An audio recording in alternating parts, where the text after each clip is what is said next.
주님께서 여러분과 함께 마테오가 전한 거룩한 복음입니다.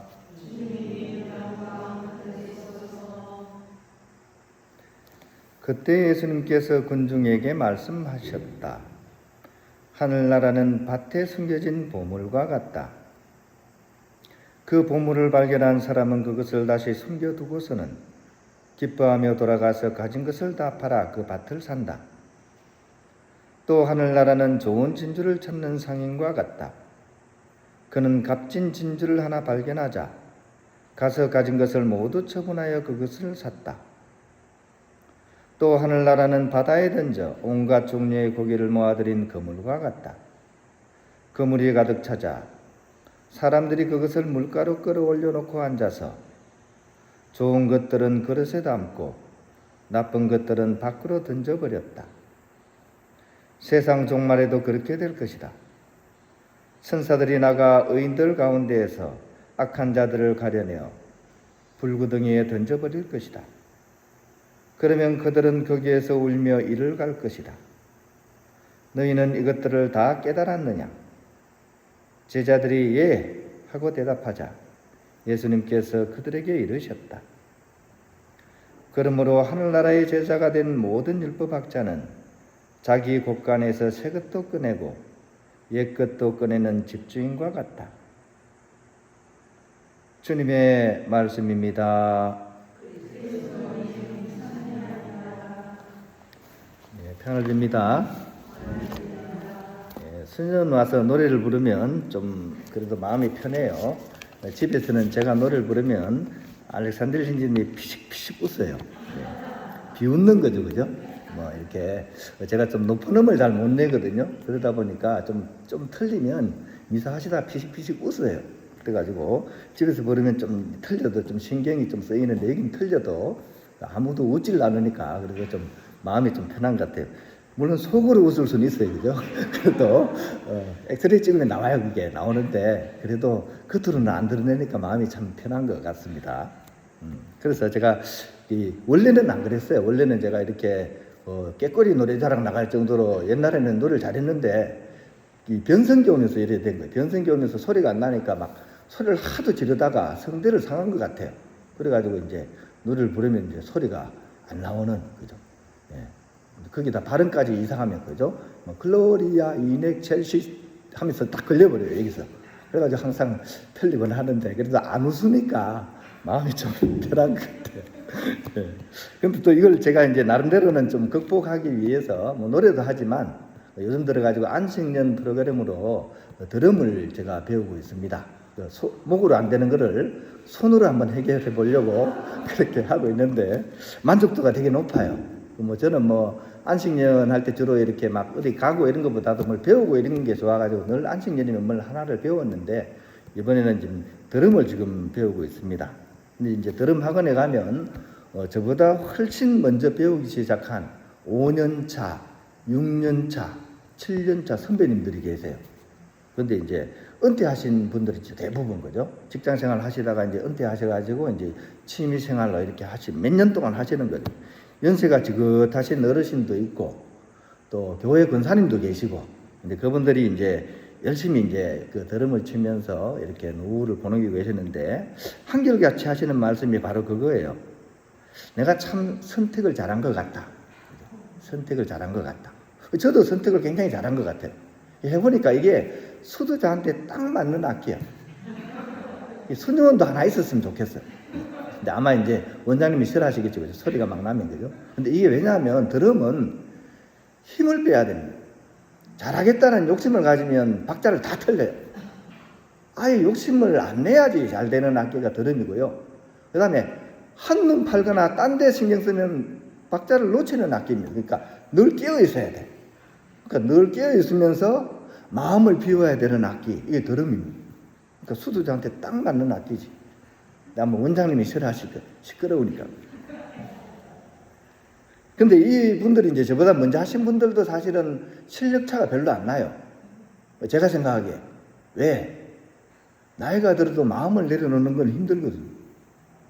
힘 빼는 기가 쉽지가 않습니다. 그러니까 가르치는 강사님이 오래 하셨지만 별로 차이가 안 납니다 그러더라고요. 왜냐하면 그분들도 긴장을 하거든요. 그럼 박자를 틀리는 거예요. 그래서 오래 하나 오래 하지 않으나 큰 차이가 없고 마음을 이렇게 내려놓는 사람이 더 잘 할 수 있는 악기, 그게 드럼입니다. 강추입니다. 강추. 그죠? 그런데도 불구하고 이분들은 여기 오는 게 즐거운 거예요. 와가지고 막 이렇게 드럼도 치고 또 이렇게 커피도 한잔하고 또 얘기도 나누고, 그죠?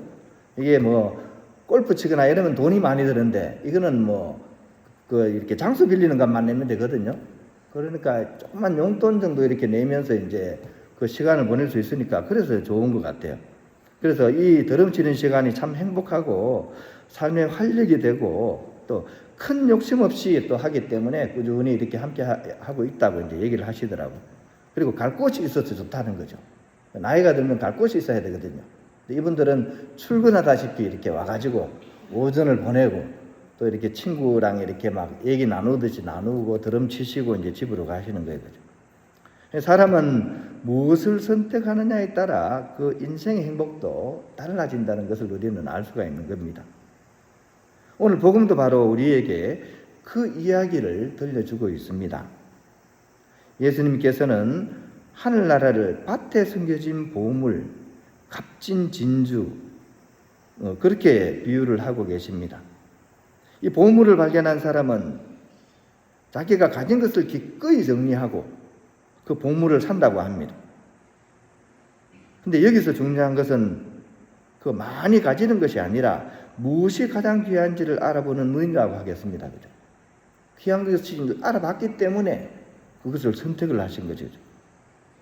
그리고 참된 보물을 발견하면 삶의 우선순위가 이제 달라지게 되는 거죠.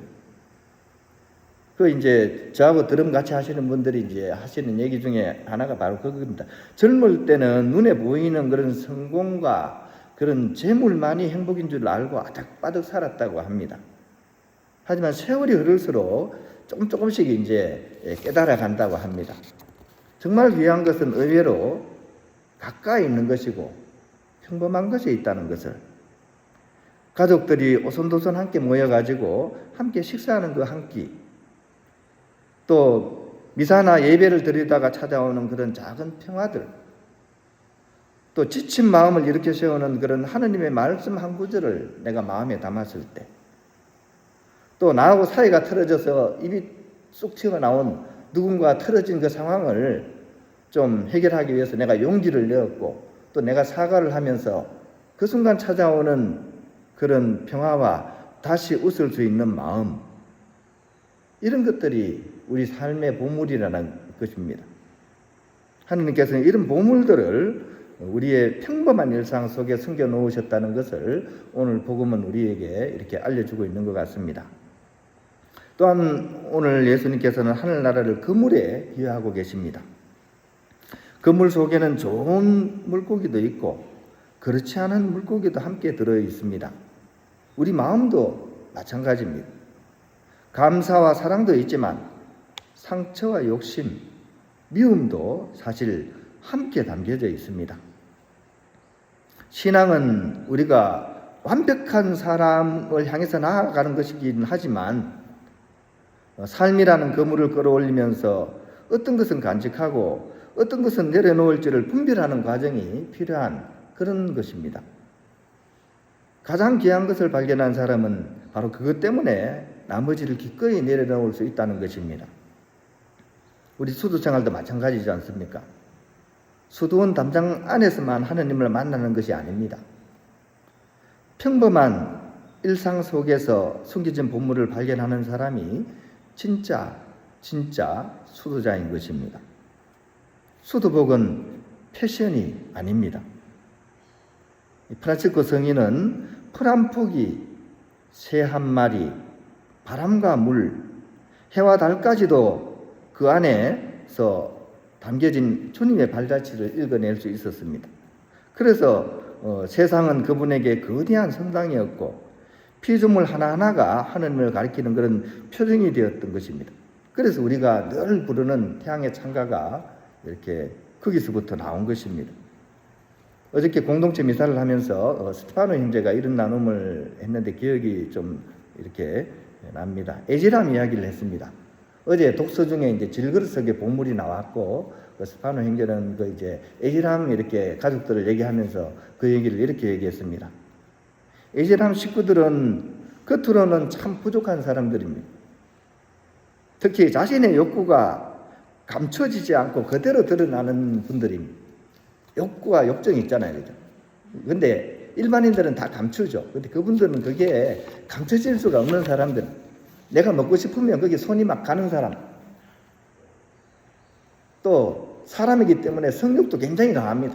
그래가지고 이제 그런 문제들도 사실은 이렇게 일상 안에서 벌어지는 그게 충돌하면 이제 툭 하면 다투는 거죠. 하루에도 전투가 몇 번씩 벌어집니다. 에제람에서는. 근데 찬찬히 그것을 바라보다 보면 그들의 솔직한 모습 속에서 결국은 우리의 모습을 보게 되는 거죠. 우리도 욕정이 있는 사람들이죠. 욕심이 있는 사람들이고 그 사람들은 드러내는 사람들이고 우리는 감추는 사람들, 그 차이밖에 없습니다. 오히려 포장되지 않은 그들의 적나라한 연약함을 보면서 우리는 오히려 하느님의 자비를 배우게 되고 한 사람 한 사람이 하느님의 모상을 지닌 얼마나 소중한 존재인지를 새롭게 발견해 갈 수 있다는 것입니다. 맨날 싸우고 하지만 그 한 사람 한 사람이 다른 누구도 가지지 못한 그런 하느님의 선성을 적어도 하나씩은 갖고 있다는 거예요. 그게 때로는 반짝반짝 빛나게 보인다는 것이죠. 그런 측면에서 우리의 신앙생활은 숨겨진 보물을 찾아내는 그런 눈을 키우는 여정, 이것이 우리의 신앙생활이라고 할 것입니다.